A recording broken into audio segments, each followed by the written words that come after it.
So welcome back to part 2 of On Patch with Alfred.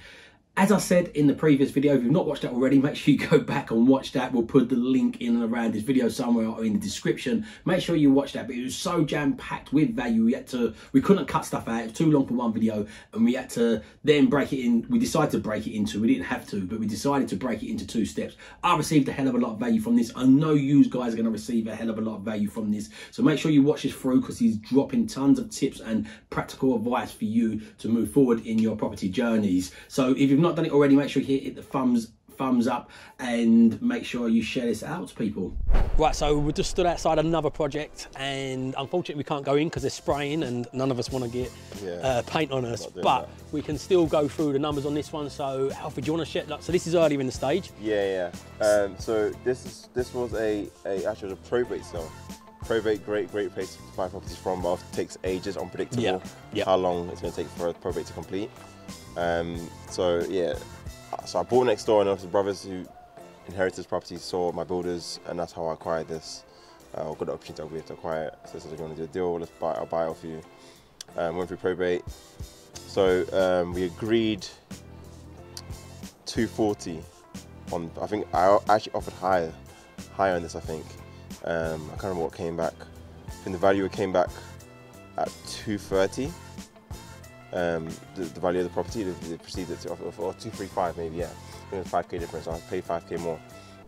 So I ended up paying 240 on this. We're planning to spend between 90 to 100 grand renovating this. Because this is a 6-bedroom HMO, so again, normally what I'll do is I'll always go for like 7+, but we're keeping this a 6-bed, so that next neighbouring property is actually a 7-bed. Didn't like the way the 2 rooms came out, a bit too small for my liking. So I wanted to keep it a 6 and have equally all large rooms. Yeah. So they're all like 12, 13, 14 metre squared rooms, so fairly large rooms. So end valuation wise, I'm going through planning to get this class as too generous planning to allow me to get commercial val. But I'm hoping anyway between 450 upwards. That achieved 500 because of the fact that it was 7 beds and the rent we're achieving. But I don't think we'll get anywhere near that. We'll probably lose a bit because of the fact that we'll not have that extra room.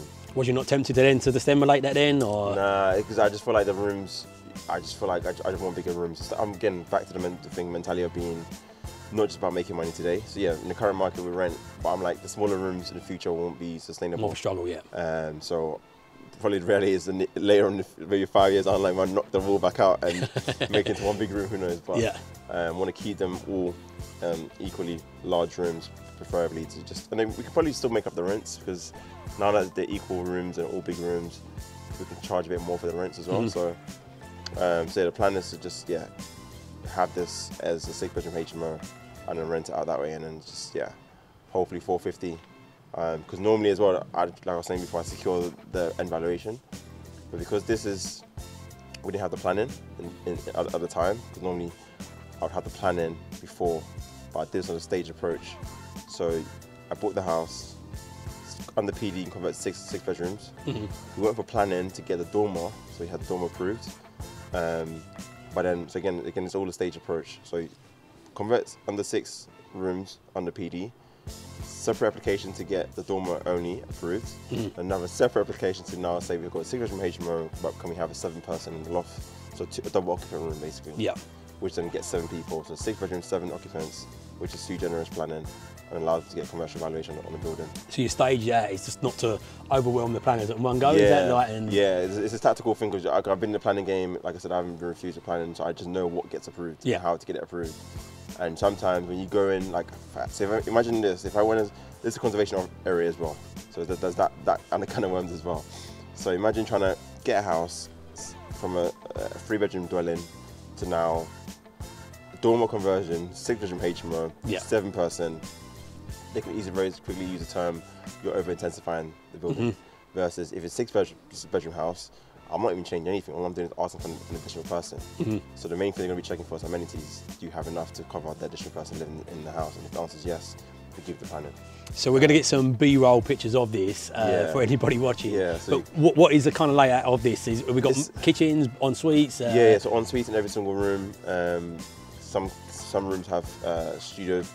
Kitchenette Kitchenette facilities, so like fridge, freezer, worktop, cabinet work, in the rooms as well. So hence we can kind of charge a bit more than the standard box standard ensuite room for having that facility in the room. Yeah, I've just done one with them kitchenettes in there and they rent it so much easier. But there's a debate between this co-living sort of space and some people saying don't put them in there. So you encourage this co-living? How you, obviously you still... I'm trying to achieve rent. I'm so real, like there's no... I'm in a game of making money like today, tomorrow, 10 years, 20 years. And I feel like we're moving into a society where people can have their own, especially COVID accelerate the whole having your own space and not necessarily sharing every single person. So I've kind of done both.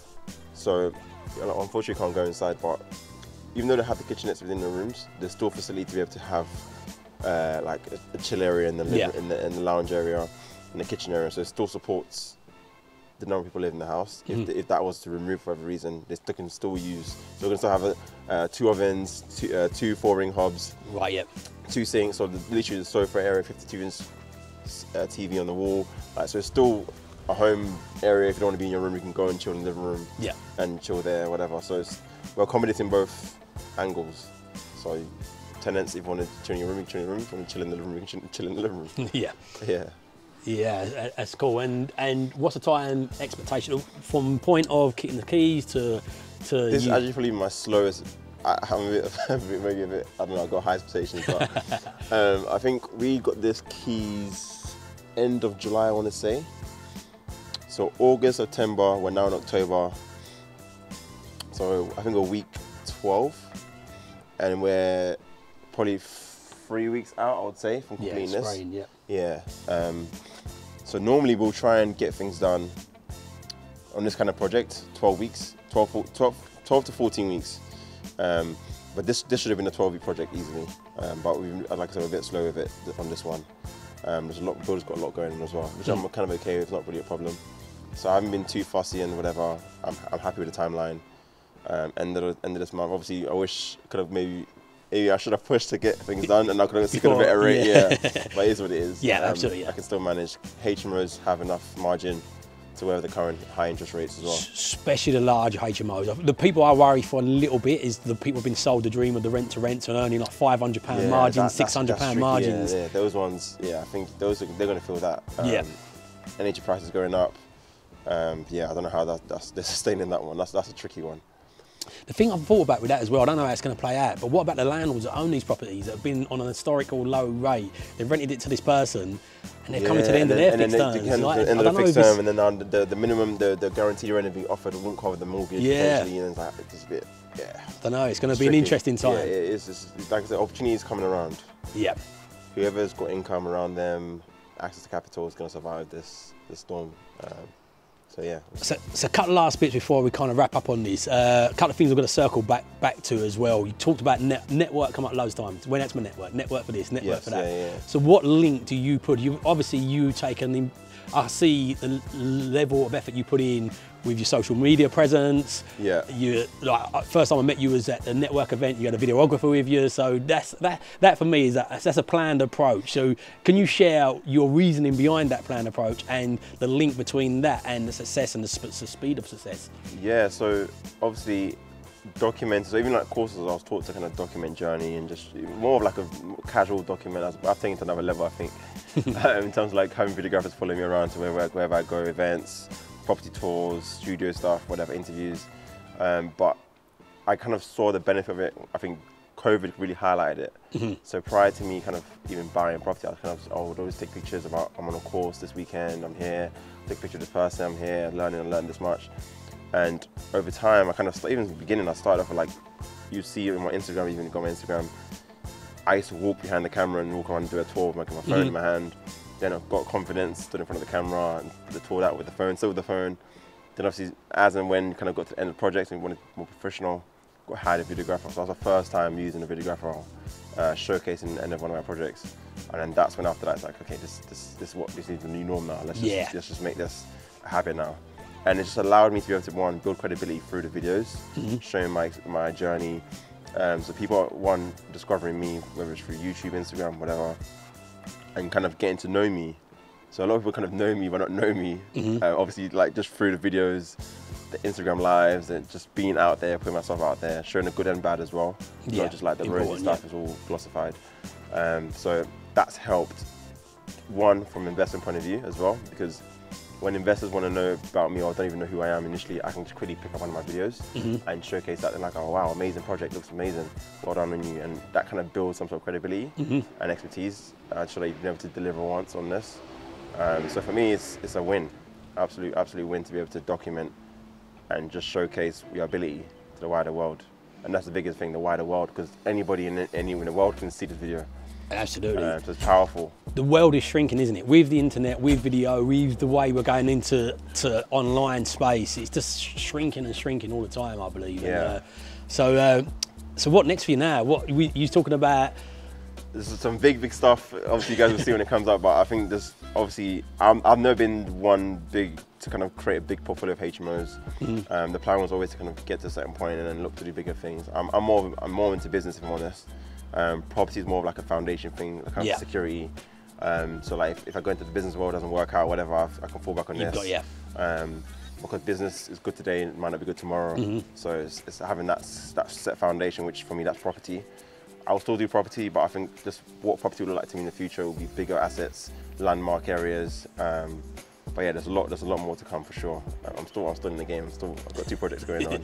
Looking at probably potentially acquiring one more for the end of the year, if possible. If not, maybe early next year, and then just see what comes along, really. Yeah, okay. And one last question that I've got as a personal point of view: 10X. What is it like to be out with the man himself, Mr. Grant Cardone? Yeah, man, honest, like priceless experience. I can't even I was so grateful for just being in that room, because you got to be around billionaires, multi-millionaires who all don't even need to be there on a weekend. Obviously, nice environment, luxury hotel, on the boat, on the yacht, playing poker. That poker game, 120 grand was lost on that table. So obviously, and again, you got to see wealth transfer around the table, but it started at $200, which is insane as well. For me, the whole experience, first of all, just to be able to bet as a fun, whatever game, that level of money in a space of an hour, for me, it's insane. I've never seen that. And it's just it's like a wow moment. And obviously just kind of hearing people's thoughts and issues with their business, where they're looking to go, and their ideas and how they want to create partnerships, do billion-pound businesses and stuff. That was something I wasn't exposed to before. So for me, that was I was like, geez, I was so buzzing. I was buzzing. That's what I was gonna say. I want to be more of this type of rooms, because for me, those conversations are definitely stimulating my mind in terms of what's possible and what I can do as well. So. Well, this is it. Business is this challenge, isn't it? And the bigger the business you've got, the bigger the challenges you've got to solve. And when you're around them, you realise, I think so many people got a naive perspective of looking from the outside in, of they probably look, oh, Alfred's doing well. They don't dig into your content properly. They'll just think, okay, there's no challenge involved with that. He's got a few houses, it's all right for him. Every time you go up that next notch, you realise every single notch up takes a new level of challenge, new level of problems you have to solve. Yeah. But it's just achievable, and when you keep on notching up. But what sort of, you say it was in price list? Do you mind me asking what sort of price that cost you to? Yeah, it's $25,000 just to get to the mastermind. Yeah. To book your seat in the mastermind. Yeah. 30 people, intimate session, and then I think maybe another 5. So all in about $30,000, because you had to travel and the hotel we're in was $1,005 a night. So just think about the whole experience, from entry to the room, to the service, to the mastermind itself, the network I gained, for me, $30,000 well spent, 10 times over. Just my ability, my mindset, everything's different. My exposure to people who want to do big things is different. And you just hear business owners doing 40 million, 100 million, they're like, Jesus, you're here, you don't even need to be here. You can be on your boat somewhere chilling, sipping on your champagne, whatever it is you're doing. You know what I mean? So it was a great experience, definitely eye-opening, what's possible, for sure. Excellent. Well, listen, thanks so much for spending some time with us today. Absolutely got some nuggets from it myself, so I'm sure my audience will as well. Where can people pick you up? If they've not already, where's the best place? Where do you get the most return on platforms at the moment? But where else can they pick you up anyway? I'm everywhere. I'm on all social media platforms. Mainly Instagram is where I kind of play out, but TikTok, YouTube for the long form content. Just my name, Alfred Jade. So you just search my name and you can find me on any of the platforms, LinkedIn, Facebook, whatever. I've got one final question as well. I ask this all the time, and it kind of touched on it a little bit earlier on when the battery ran out, funny enough. If you could name one thing that you like, that you want from life, what would it be? It's kind of I can give a cliche First answer. thing, yeah, a bit cliche. That's the first thing that comes to your mind. For me, it's all about freedom. I like to be mobile. I want to be able to do things and not have to say no and be limited. Like, I've come from a background where, like, I couldn't always get what I wanted. I haven't been exposed to certain things because of our situation, our financial situation. So, like, for me, it's freedom is a big thing. The ability to be able to do whatever you want, whenever you want, with whoever you want. That's, for me, is powerful. That's all. Like, that's why I do. There's a reason why I do everything I do.